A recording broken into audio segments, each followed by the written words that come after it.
고대 로마인들은 하루에 단 한 끼만 먹었다는 사실 알고 계신가요? 이는 그 당시 한 끼 이상의 식사가 건강에 좋지 않다고 생각했기 때문이라고 합니다. 유럽의 상류층은 근대 초까지만 해도 가벼운 점심과 그보다 조금 더 풍족한 저녁, 이렇게 하루 2번의 식사를 했었다고 하죠. 우리나라 역시 하루 2끼를 먹는 게 일반적이었습니다. 이는 아침과 저녁 식사를 뜻하는 단어인 조석만 봐도 짐작할 수 있죠. 지금은 많은 분들이 점심도 하나의 끼니로 제대로 챙겨 드실 텐데요. 사실 점심은 불교에서 유래된 단어로 현재의 뜻과는 다르게 마음에 점을 찍듯 간식 삼아 간단하게 먹었던 음식을 뜻하는 단어였다고 합니다. 이랬던 점심이 아침, 저녁과 어깨를 나란히 하게 된 것은 사실 산업화 이후입니다.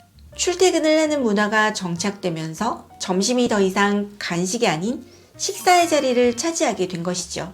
예일대의 역사 교수인 폴 프리드먼은 이렇게 말하기도 했습니다. 인간이 반드시 하루 3끼를 먹어야 할 생물학적 증거는 없다고 말이죠. 건강을 위해 아침 식사를 꼭 챙겨 먹으란 말 많이들 들어보셨을 겁니다. 예전에 TV에서는 많은 전문가들이 나와서 하나같이 아침 식사의 중요성을 강조하기도 했습니다.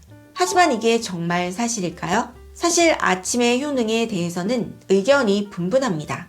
오히려 아침 식사의 효능이 식품업계 마케팅 전략에 의해 생기게 된 것이라고 주장하는 전문가도 있다고 하죠. 과연 어떤 것이 진실일까요? 이번 시간에는 아침 식사에 대한 진실과 몸에 좋은 식사법에 대해서 알려드리도록 하겠습니다. 안녕하세요. 유익한 정보로 여러분의 건강을 채워주는 하루 비타민입니다. 예전에는 아침 식사는 절대 거르면 안 되는 것이라는 인식이 있었죠. 하지만 요즘은 아침 식사를 하지 않는 분들도 많이 보입니다. 사실 아침 식사와 관련해 가장 많이 연구된 주제는 비만인데요. 많은 연구진들은 아침 식사가 포만감을 높여주고 일일 칼로리 섭취를 줄이며 식이요법에 도움이 된다고 말합니다. 또 아침 식사를 잘하면 섬유질과 영양소를 풍부하게 섭취해 인슐린 감수성을 향상시켜 당뇨 예방에도 좋다고 하는 사람들도 있죠. 하지만 이런 내용에 의문을 제기하는 연구진도 있습니다. 이 연구에서는 52명의 과체중 여성을 데리고 12주간의 체중 감량 프로그램을 진행하였는데요. 이 프로그램에 참가한 사람들은 기간 내내 같은 양의 음식을 제공받았고요. 이 중 절반은 아침을 먹고 나머지는 먹지 않도록 하였습니다. 하루 동안 먹은 음식의 양은 같지만 절반은 아침을 먹었고 나머지 절반은 아침이 아닌 다른 시간대에 음식을 먹었던 것이죠. 과연 어떤 결과가 나왔을까 궁금하시죠? 먼저 아침을 먹다가 중단한 한 그룹의 결과를 보면 8.9kg이 감량된 것으로 나타났는데요. 반면 평소처럼 아침을 먹은 그룹의 경우 6.2kg만 감량하는데 그쳤다고 합니다. 같은 양의 음식을 먹었고 단지 아침을 먹지 않았을 뿐인데 무려 2.7kg이나 더 많은 체중을 감량했던 것입니다. 이는 속설과는 정반대의 결과가 나온 것이죠. 그럼 다른 참가자들은 어땠을까요? 평소 아침 식사를 하지 않았던 그룹이 그대로 계속 아침 식사를 하지 않았던 경우에는 평균 6kg 감량한 것으로 나타났고요.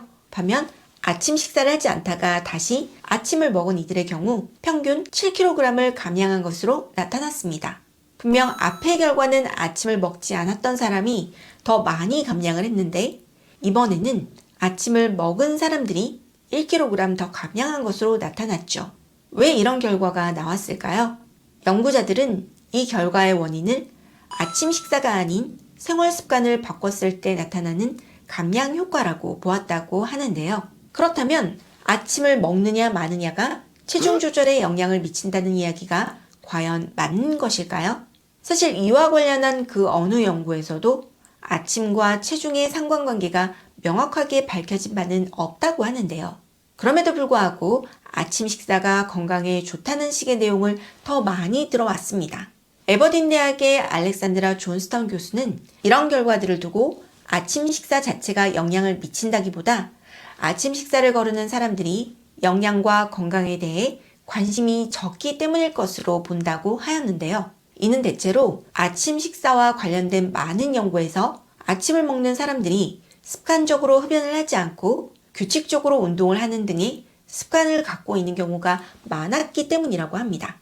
한편 아침 식사를 하지 않는 게 좋다는 다른 연구 결과도 있습니다.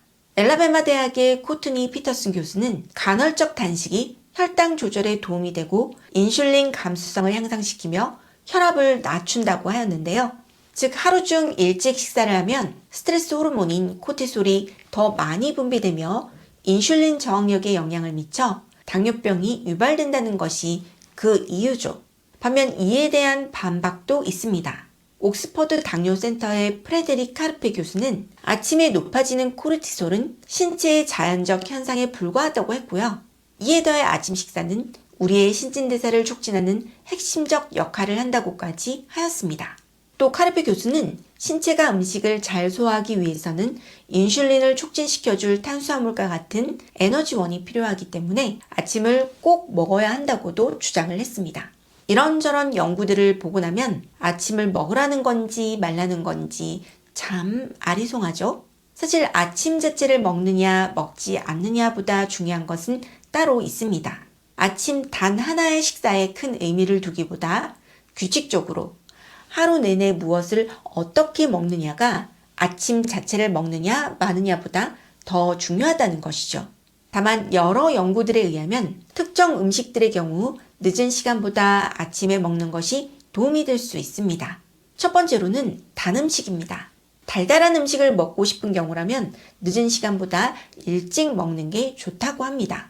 이는 아침에 단 음식을 먹었을 경우 다른 시간대에 먹는 것보다 식욕 호르몬인 렙틴의 수치가 비교적 낮은 것으로 나타났기 때문이고요. 두 번째로는 아침 식사를 하는 경우 단백질이 풍부한 달걀과 같은 음식을 섭취하는 게 좋다고 합니다.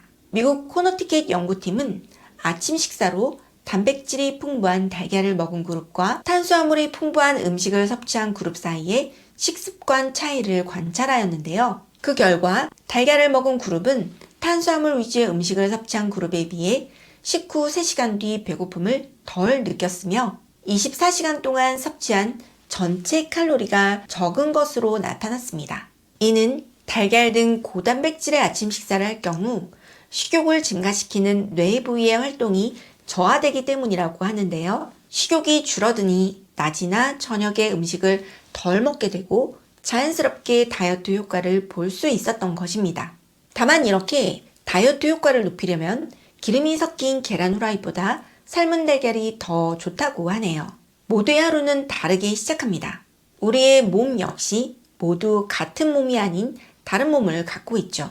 연구에서 아무리 좋은 결과가 나왔다고 한들 내 몸에 맞지 않는다면 의미가 없습니다. 따라서 아침 식사를 꼭 해야 한다거나 하지 말아야 한다는 강박으로 스트레스를 받으실 필요는 없습니다.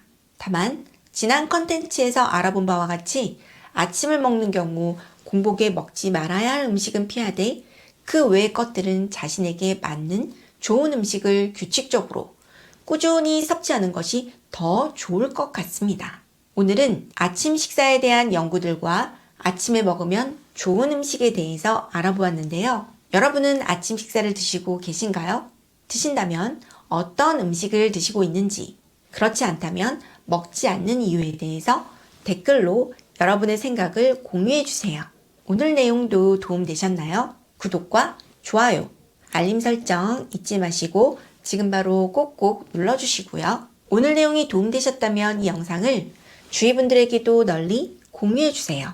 그럼 저는 다음 시간에 더 알차고 유익한 내용으로 다시 찾아뵙도록 하겠습니다.